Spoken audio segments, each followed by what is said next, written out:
요한복음 14장 15절 말씀 보겠습니다.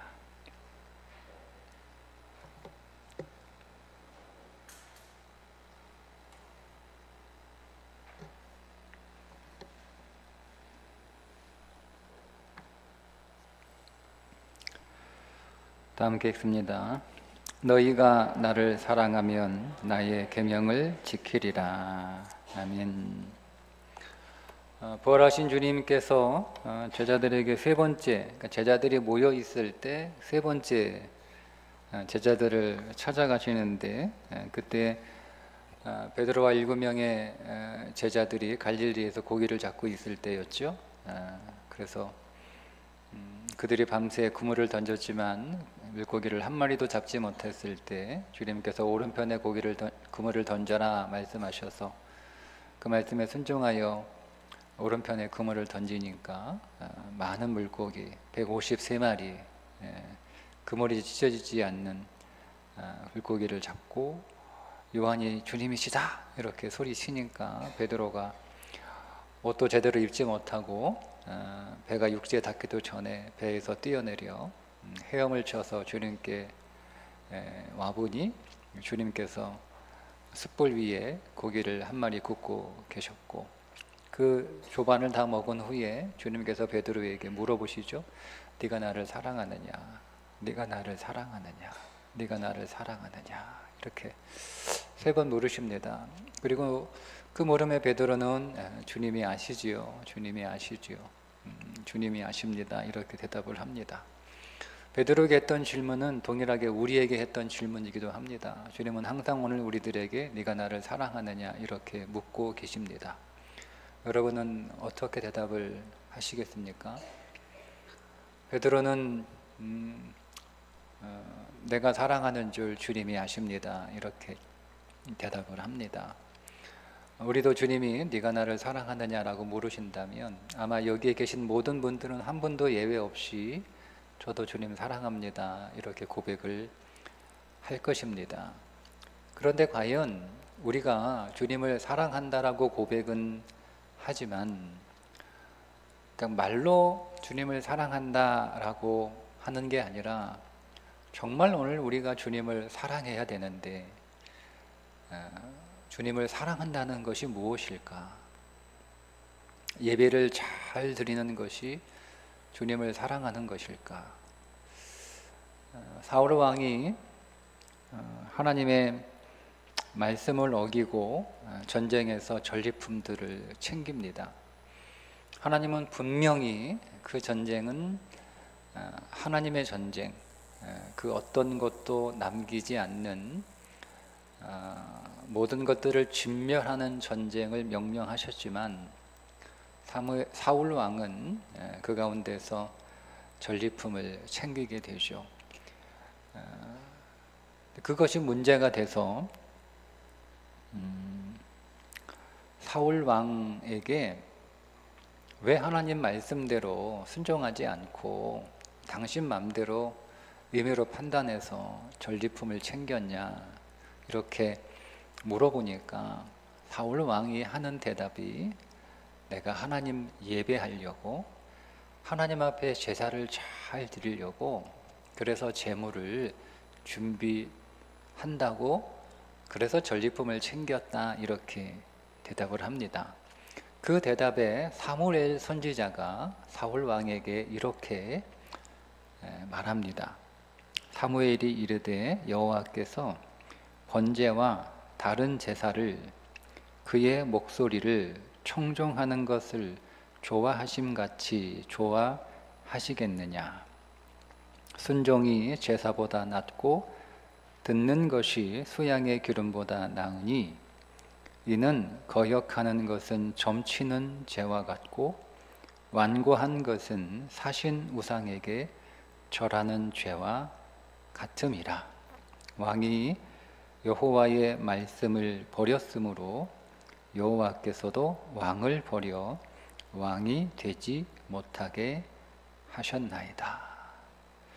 여러분, 사울 왕이 우상을 섬긴 적이 있나요? 사울 왕이 어디 가서 점을 친 적이 있나요? 사울 왕은 우상 앞에 절한 적도 없고 점을 친 적도 없는데 오직 하나님 앞에 예배를 잘 드리려고 좋은 재물이 마침 눈앞에 있어서 그 재물을 그냥 주기가 너무 아까워서 하나님 앞에 제사 잘 드리려고 그 재물을 챙겼을 뿐이다 라고 대답했습니다. 그런데 하나님의 말씀을 대언하는 선지자 사무엘은 당신이 점치는 거다, 당신이 우상 숭배한 거다 라고 대답합니다. 여러분, 얼마나 사울 왕이 황당했을까요? 내가 언제 무슨 점을 쳤다고, 내가 언제 무슨 점심을 찾아갔다고, 내가 언제 우상 숭배했다고 그런 소리 하느냐라고 말하겠지만, 성경은, 하나님은 분명하게 아무리 제사를 잘 드려도, 아무리 예배를 잘 드려도 하나님의 말씀에 순종하지 않는 자의 예배는 하나님 앞에 드리는 그 예배가 뭐라는 거예요? 우상 숭배하는 거라는 거예요. 그래서 하나님이 사울 왕을 버렸다라고 말씀하고 있는데, 그 전에 사울이 하나님을 버렸습니다. 그래서 하나님도 왕을 버리신다, 이렇게 말씀을 하시는 거죠. 하나님을 사랑한다는 것은 예배를 잘 드리는 것이 아니고, 그분 앞에 좋은 예물을 가져오는 것이 아니고, 하나님이 정말 받고 싶어 하시는 예물은 뭐라는 거예요? 우리의 순종입니다. 그래서 오늘 말씀에도 보면 너희가 나를 사랑하면 나의 계명을 지키리다. 하나님을 사랑하는 것은 하나님의 말씀에 순종하는 거죠. 그러니까 오늘 우리의 대답은, 하나님이 우리에게 물어보시는 거예요. 네가 나를 사랑하느냐 할 때 하나님이 듣고 싶은 대답은, 오늘 우리의 입술의 대답, 하나님, 저도 하나님 사랑합니다 라고 하는 입술의 대답이 아니라 우리의 삶의 대답, 과연 내 삶은 하나님께 하나님을 사랑한다고, 주님 사랑한다고 대답하고 있는가라는 겁니다. 오늘 말씀을 우리가 나눌 때 하나님을 사랑하는 것이 무엇인지를 좀 더 나누고, 그런데 왜 하나님을 사랑하는 것이, 주님을 사랑하는 것이 왜 주의 계명을 지키는 것인지를 좀 더 설명을 하고 함께 나누고 싶은데요. 주님을 사랑한다는 것은, 여러분 주님 사랑하시죠? 근데 이렇게 제가 질문을 하면 대답을 여러분 좀 신중하게 생각하셔야 될 것 같은데, 그냥 주님 사랑합니다, 예수님 사랑하시죠? 이렇게 물어보면 그냥 다 예라고 대답을 하실 것 같은데, 질문을 좀 바꿔봐서 여러분들이 사랑하는 예수님은 어떤 예수님인가요? 여러분들은 예수님을 사랑합니다. 예수님을 사랑하니까 오늘 이렇게 나오셨잖아요, 그죠? 근데 여러분은 어떤 예수님을 사랑하시나요? 여러분, 많은 그리스도인들이, 그리스도인들이라고 부르기는 좀 그렇고, 많은 교인들이 교회에 나와서 예수님 사랑한다고 고백하고 예수님 사랑한다고 찬송도 합니다. 그런데 내가 고백하고 내가 찬송하는, 내가 원하는, 내가 좋아하는 예수님은 어떤 예수님일까? 그러니까 많은 사람들이 예수님을 믿고 예수님 예배하고 또 예수님 찬송하지만, 내가 사랑하는 예수님은 어떤 예수님인가라고 한번 곰곰이 생각해보면, 나는 그 예수님이 그 공생에 3년 사역하시면서 예수님을 많은 사람들이 따라다녔어요. 자, 예수님을 많이 따라다니는 생각, 예수님을 얼마나 좋아했는지, 예수님이 바다 건너 배를 타고 가버나움으로 가셨다라고 하는 이야기를 듣고 사람들이 그 예수님 찾아서 걸어서 그 바다를 반바퀴 돌아가지고 가버나움까지 갈 정도로 그렇게 열심히 예수님을 찾아다녔어요. 근데 그 모든 사람들이 예수님을 만나고 싶어하고 예수님을 좋아하고, 어떤 사람은 예수님을 사랑하기도 하고, 그렇게 열정적으로 그렇게 예수님을 따라다녔는데, 그러면 그 사람들이 다 같은 마음으로 예수님을 따라다녔는가? 그 가운데 병든 사람은 병을 고치기 위해서 예수님을 따라다녔겠죠. 어떤 배고픈 사람은 자기의 배고픔을 해결하기 위해서 예수님을 따라가겠죠. 어떤 삶에 여러 가지 문제가 있는 사람들은 그 삶의 문제를 해결하기 위해서 예수님을 좋아했을 수도 있다는 거죠. 그러니까 내가 좋아하는 예수님은 나는 어떤 예수님인가 하는 거예요.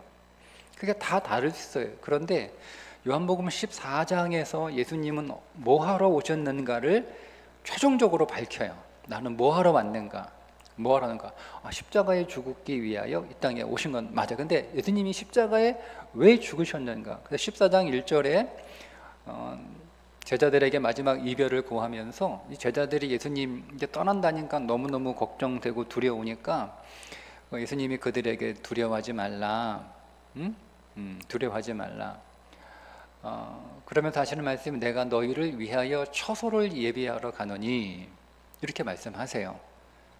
거기에 거할 곳이 많도다.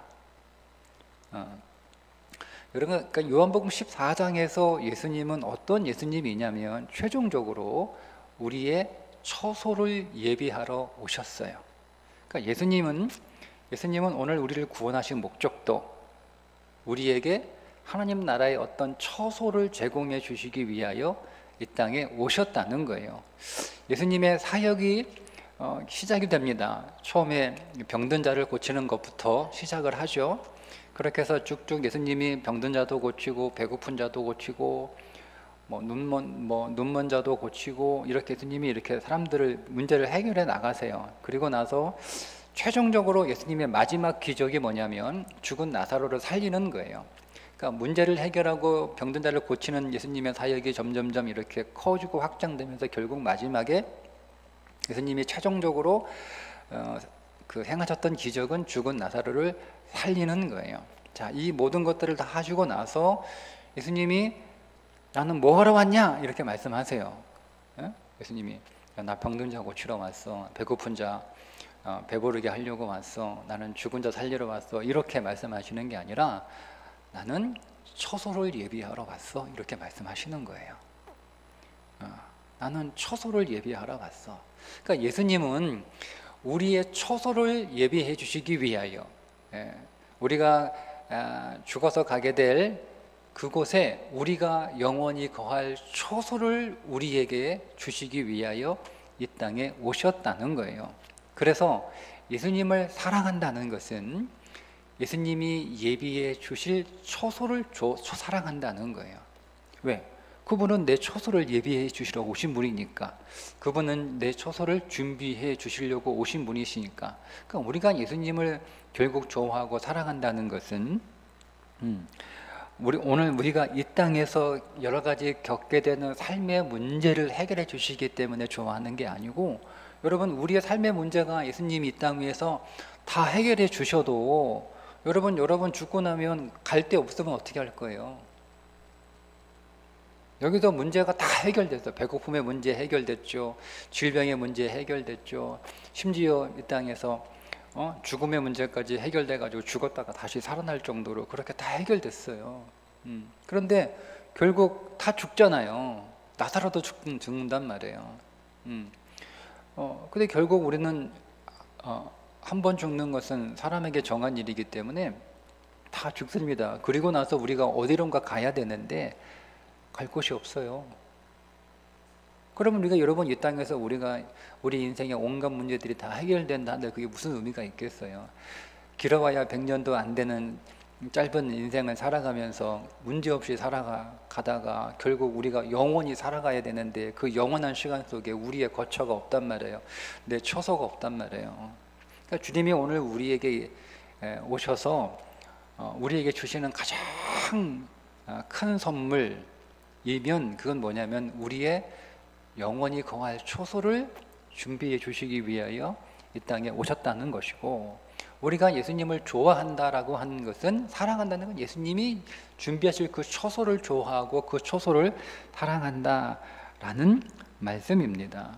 그래서 우리가 예수님을 믿고 예수님께 바라는 것은 예수님이 내가 거할 처소를 준비해 주실 것을 믿는 것이고, 예수님께 우리가 바라는 것은 그 처소를 준비해 주실 것을 바라는 거예요. 자, 그렇다면 그 처소를 예수님이 우리에게 준비해 주실 것을 믿고 그 처소를 나에게 선물로 주실 것을 우리가 믿고 우리가 그 처소를 기대하고 사모한다면 그 다음 따라오는 당연한 결과가 뭐냐면 말씀에 순종하는 삶이에요. 왜냐하면 그 처소는 하나님이 통치하시는 하나님 나라에 속한 곳이기 때문에 그렇습니다. 여러분, 우리가 성경에 우리가 에덴 동산이라고 부르는 그 에덴은 어떤 곳일까? 에덴은 어떤 곳일까? 보통 이제 우리가 에덴 동산 그러면 우리가 단순하게 생각하면 거기는 너무 좋은 곳이에요. 너무 좋은 곳. 거기는 뭐 고통도 없고 질병도 없고 눈물도 없고 위험도 없고 사고도 없고 배고픔도 없고 가난함도 없고 그것은 너무 좋은 거. 이렇게 우리가 에덴을 생각하기 쉬운데요. 에덴은 하나님이 통치하시는 곳이에요. 그래서 여러분, 아담과 하와가 왜 에덴에서 쫓겨났습니까? 왜요? 하나님의 통치를 거부했기 때문에 쫓겨난 거예요. 그러니까 하나님의 통치에 순종하는 사람들만 에덴에 살 수 있는 거예요. 그러니까 아담이 하나님의 통치를 불순종했잖아요. 나 하나님 말 안 들어요. 하나님 하라고 한 대로 안 하겠어요. 그러니까 쫓겨나는 거예요. 그러니까 하나님 말씀에 순종하지 않는 사람은 에덴에 살 수 없어요.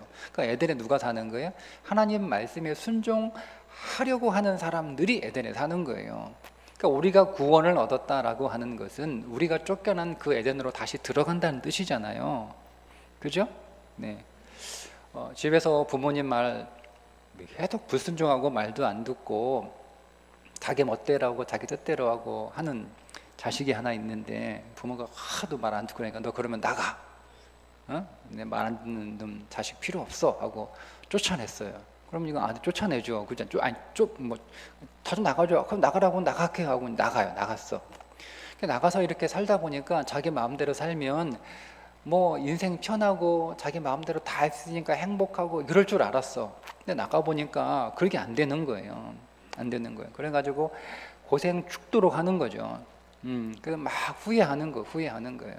여러분, 아버지 집에 있으니까 맨날 아버지는 일만 지켜 먹고 나한테 뭐 제대로 보상도 안 해주고 가만히 보니까 아버지가 시키는 대로 하는 것보다는 이렇게 하면 내가 더 돈을 잘 벌 것 같은데 이렇게 하면 내가 더 부자 될 것 같은데 그래가지고 아버지한테 아버지가 돌아가시면 내게 줄 내 몫의 유산을 미리 주시면 안 됩니까? 라고 해서 무험하게 아버지 돌아가시면 받을 유산을 미리 상속을 받죠.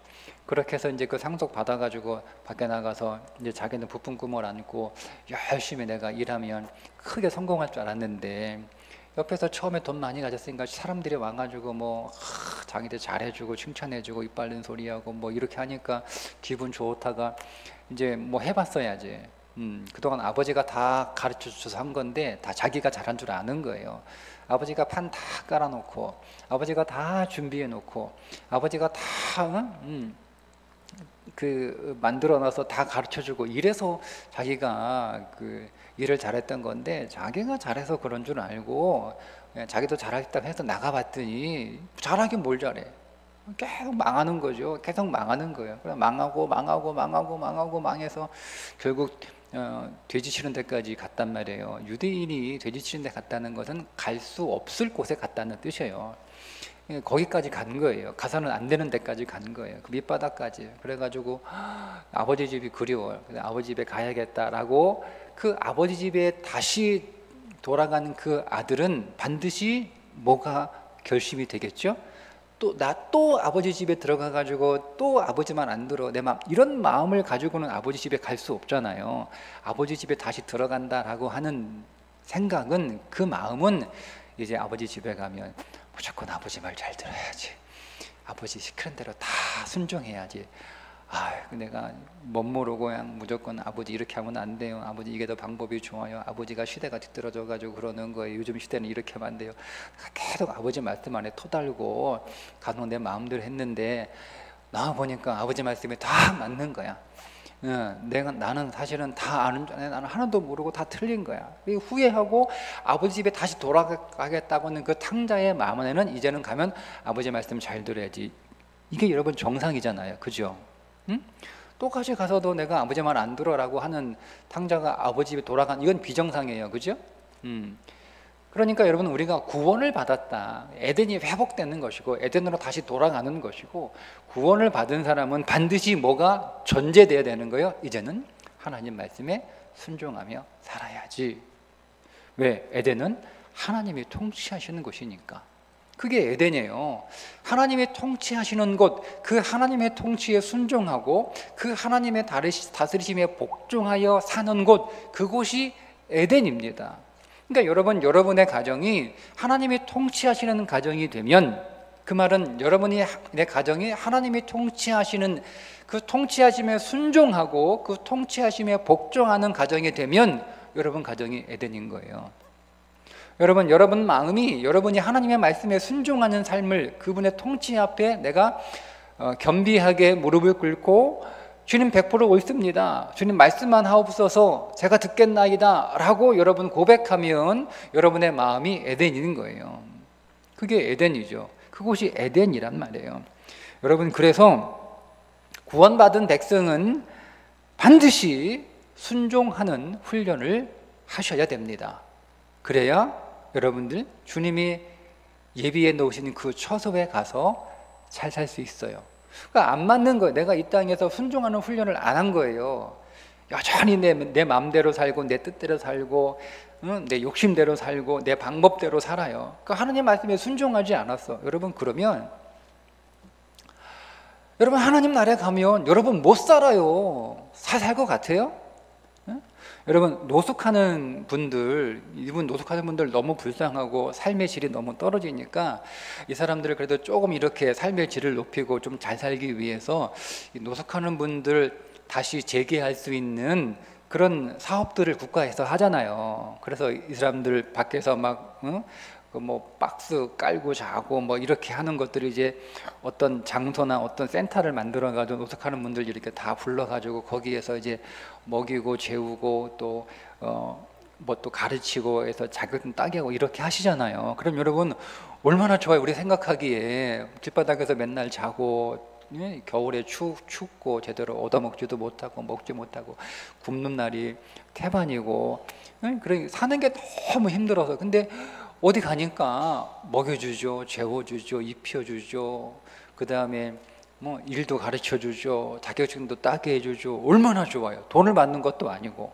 그냥 내가 여기서 노숙할 때는 뭐 어디서 밥 주나 그래가지고 대구 시내에 밥 주는 네, 이렇게 다 알아가지고 돌아다니는 거예요. 오늘 어느 교회 가니까 뭐 육개장 나온다더라, 오늘 어느 교회 가니까 갈비탕 나온다더라, 이거 다 가지고 있어. 그냥 가는 거예요. 그 얼마나 힘들어요. 어느 교회 가면 500원 주고 뭐 어느 교회 가면 컵라면 준다, 이거 다 알아요. 근데 그렇게 여러분 돌아다니는 그런 삶을 사람 얼마나 여러분 안 됐어요. 근데 이제는 그런 거 수고하지 않아도 다 때 되면 밥 차려주고 따뜻한 물 나오고 따뜻한 아랫목에서 잠잘 수 있고 얼마나 좋습니까? 근데 여러분, 거기에서 10명이 들어가면 7명이 나간대요. 들어왔다가. 왜냐하면 밖에서 자기 마음대로 살았던 거예요. 일어나고 싶을 때 일어나고, 자고 싶을 때 자고, 먹고 싶을 때 먹고, 씻고 싶을 때 씻고 그러는 거예요. 뭐 누가 씻어라, 냄새난다, 밥 먹어라, 일어나라, 자라, 이러자, 이런 거 없는 거야. 내가 먹고 싶으면 먹고, 먹기 싫으면 안 먹고, 내가 씻고 싶으면 씻고, 내가 자고 싶으면 자고 그러는 거예요. 그러다가 뭔가 규칙에 맞는 생활을 해야 되니까 불편한 거예요, 이게. 그러니까 이 사람들은 우리가 그 깨끗하게 잘 준비된, 그죠? 따뜻하고 깨끗하고 먹을 것도 주고 이런 환경이 좋은 곳이 천국 같지만 이 사람들에게는요, 거기가 지옥이에요. 어디가 천국이에요? 저기 대구역 지하가 천국인 거예요. 왜요? 훈련이 안 됐기 때문에 그래요. 그럼 우리가 이 땅 위에서 여러분 천국 하나님 나라 되게 좋을 것 같죠? 훈련 안 받으면 여러분 그것이 좋은 것이 없어요. 그러니까 훈련하셔야 되는 거예요. 하나님의 통치에 순종하는 훈련을 하셔야 되는 거예요. 그래서 오늘 이 말씀은 너희가 나를 사랑하면, 이 사랑한다는 말은 예수님을 그냥 낭만적으로 사랑한다, 예수님이 내게 주시는 것, 하나님 나라의 처소를 사랑한다면 그 처소에 들어가서 우리가 영원히 사는 거잖아요. 살다가 아주 한번 이렇게 살아보고, 너무 불편한데, 하나님 여기 너무 불편해요, 왜 이렇게 하라는 건 많고, 하나님 저 그냥 하나님의 말씀이 없는 곳, 하나님의 법이 없는 곳, 그곳에 갈게요. 그 지옥 가실 거예요? 영원히 살아야 되는 거예요. 그곳에서 영원히 살아야 되는 거예요. 여러분, 하나님은 막 무질서 하나님 아니잖아요. 하나님은 질서의 하나님이세요. 하나님은 규범의 하나님이시잖아요. 그 마음대로 내가 내 뜻대로 할 수 있는 것이 아니란 말이에요.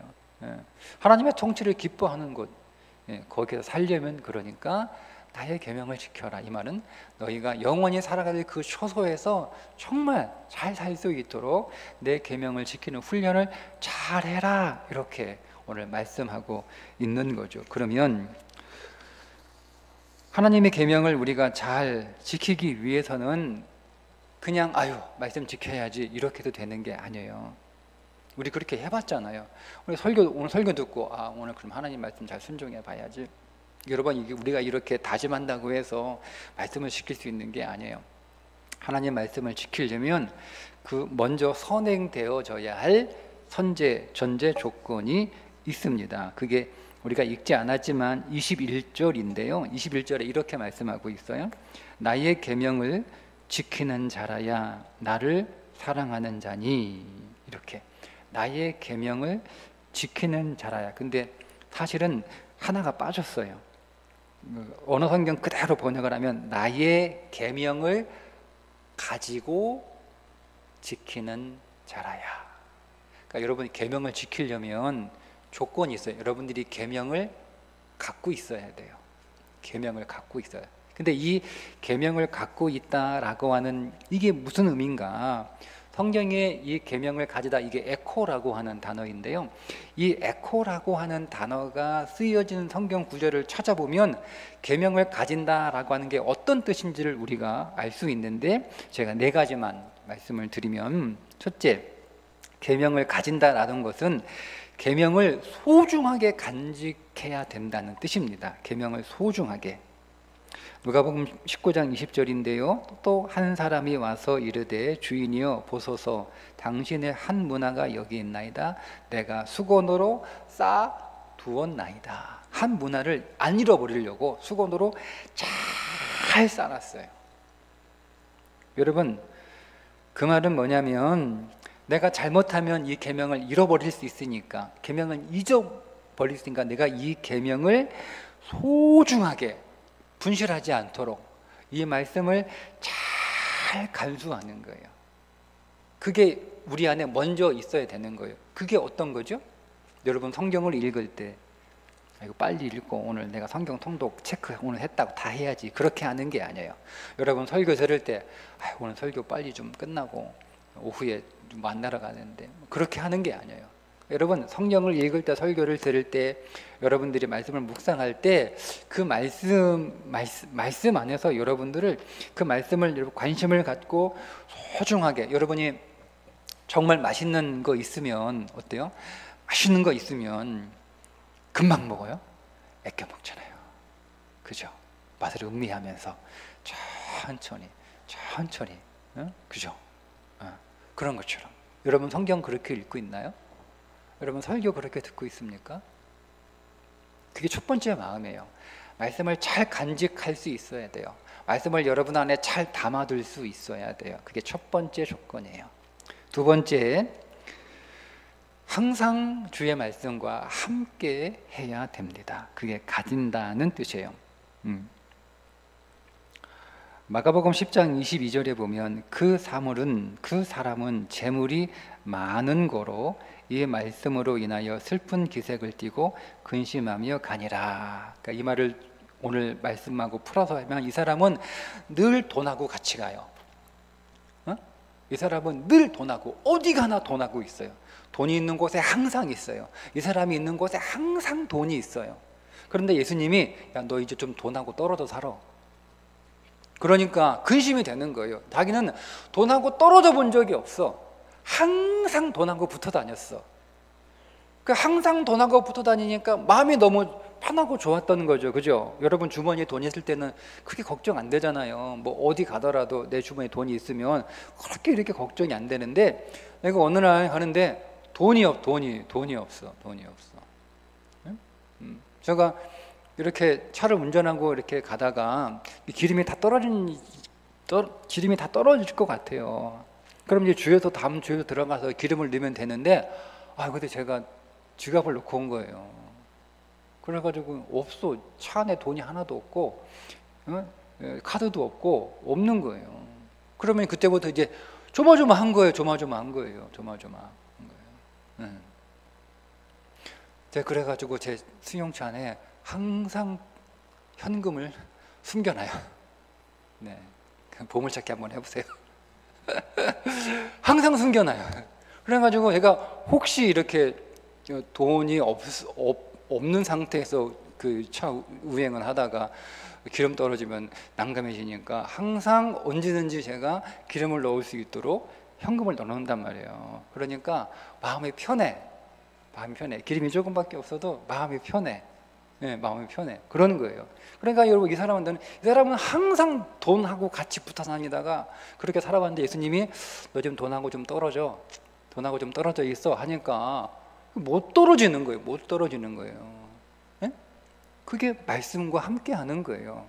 나는 항상 말씀하고 이렇게 항상 같이 말씀과 동행하고, 내가 있는 곳에는 항상 말씀이 있고, 말씀이 있는 곳에 항상 찾아가다가 어느 날 말씀하고 좀 떨어져 있어. 성경 좀 뭐 한동안 안 읽고 그럼 이게 안 되는 거죠. 그런 막 항상 말씀하고 함께 동행하고 항상 말씀과 함께 있는 것, 그것이 두 번째 전제 조건이에요.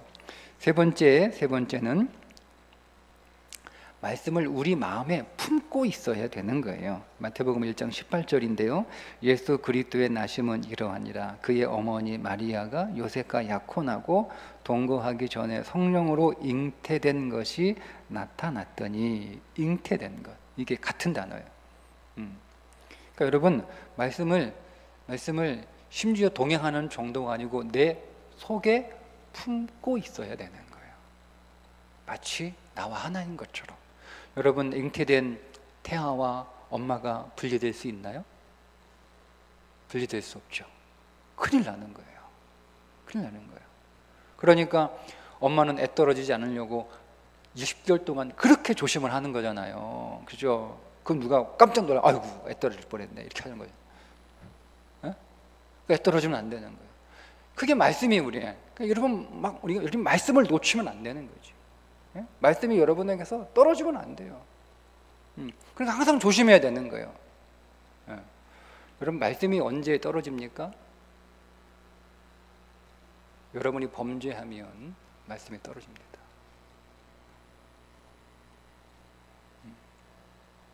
그러니까 내가 하나님 앞에 범죄하게 되면 말씀을 떨어진다니까요. 그러니까 조심해야 되는 거예요. 항상 정결하게, 항상 순결하게, 항상 거룩하게 살아가야 되는 거예요. 안 그러면 내 안에 죄가 들어오면 말씀이 떨어져요. 말씀이 나가버린단 말이에요. 표현하자면, 나가는 건 아닌데 말씀이 역사하지 않아요. 말씀이 여러분에게 생명을 공급해 주지 않아요. 말씀이 여러분들에게 능력을 공급해 주지 않아요. 그러니까 조심해야 되는 거예요. 산모가 애 떨어질까 봐 조심하는 것처럼 먹는 것도 조심하죠. 걷는 것도 조심하죠. 항상 조심하잖아요. 그런 것처럼. 그러니까 우리가 말씀이 내게서 떨어지지 않도록 정말 조심한 그 말씀을 늘 마음에 품고 살고자 하는 그런 마음의 태도가 필요한 거예요. 그게 세 번째. 네 번째, 마지막 네 번째. 매 순간마다 그 말씀을 생각하면서 살아야 됩니다. 빌립보서 1장 7절에요. 내가 너희 무리를 위하여 이와 같이 생각하는 것이 마땅하니 이는 너희가 내 마음에 있으며. 그러니까 항상 생각한다는 거잖아요. 빌립보 교회 교인들을 사도 바울이. 그런 것처럼 항상 말씀을 생각하는 거예요. 항상 말씀을 생각하는 거예요. 하나님의 말씀을 항상 생각하는. 그래야 말씀을 계속 우리 가운데 생각하고 있어야 그 말씀을 우리의 모든 삶의 순간순간마다 적용해서 그 말씀에 순종하는 삶을 살아가죠. 그래야 되지 않을까요? 근데 별로 생각 없이 살아가요. 내가 말씀을 순종할 생각도 없고, 말씀을 지킬 생각도 없고, 말씀을 따라갈 생각도 없고, 말씀을 적용할 생각도 없어요. 나는 그냥 말씀과 오로지 다른 생각하고 살아가요. 계속. 사람은 자기가 생각하는 것을 살게 돼 있어요. 여러분들 생각에 여러분 무엇이 많이 들어 있습니까? 여러분들이 무엇을 많이 생각하고 있나요?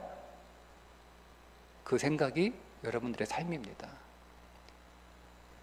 여러분이 생각하고 있는 그것이 여러분의 삶을 만들어냅니다.